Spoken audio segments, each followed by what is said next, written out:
Endings. Endings are hard in life, in relationships, and in stories. I use what I call Malcolm Gladwell style, or you may recognize as plain old feature journalism.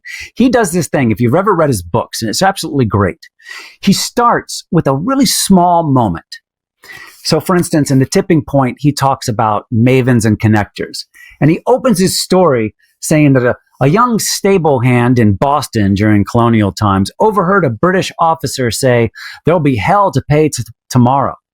And the stable boy went off to tell his friend, Paul Revere, who embarked on his famous midnight ride.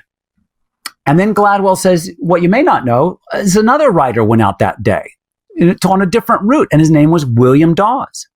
We never heard about William Dawes. Why?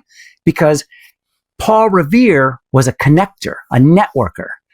And so when he gets to that point, he blows this whole issue out to the larger trend. He gives us anecdotes, evidence, examples, all kinds of stuff. He goes on for 60 or 70 pages about the larger issue.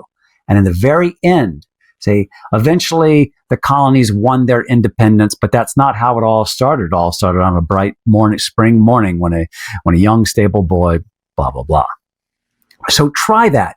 Go small, large, then back to that initial moment. What it does is it brings things full circle. And that's very satisfying as an audience member. You've gone on this journey and you made it home.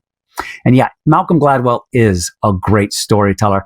Some people, if you speak to other sociologists, they will say, it's like junk science, or he oversimplifies things. And here's the thing.